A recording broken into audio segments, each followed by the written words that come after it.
9 तारखेचं जे नियोजन आहे मोठं मैदान होत आहे आणि त्या मैदानाची उत्सुकता सगळ्यांनाच लागली आणि पहिल्यांदा असं झालं असेल प्रेक्षकांना त्या मैदानाची जास्त उत्सुकता आहे.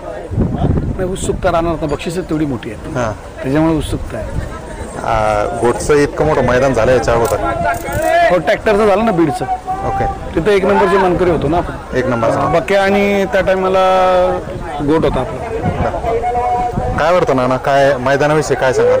नाही, मैदान सुंदर ठेवलं चंद्रदादा पाटलाही. मागच्या टायमाला त्या थार ठेवलं. तर आता म्हणजे एक प्रकारे बक्षिसांची लाई लूट आहे की ज्यांनी गट पास करतात त्यांनी पण बाईक न्यायची. पण आदत आणि दुसरा हे कॉम्बिनेशन ते दोन्ही एकत्र पळवण्याचा निर्णय घेतला त्यांनी. तोच थोडासा आता आमच्यासारख्या पळणाऱ्यांना थोडासा ते कन्फ्युजन झालेलं आहे. पण कुठेतरी वाटतं की सर्वसामान्य गाडा मालकांना न्याय मिळत? 100% नाही. आज तुम्हाला जर त्यांना जर पैरे करायचे असेल तर मोठ्याला गाडा मालक शोधावा लागतात, पण आता मोठ्याला गाडा मालकाला छोट्या गाडा मालकाच्या कुठेतरी पाया पडावं लागणार आहे. आणि चांगले आदत किंवा दुसा उजेडात येतील, हे उजेडात येतील आणि त्यांच्याकडे जावं लागेल पायऱ्यासाठी.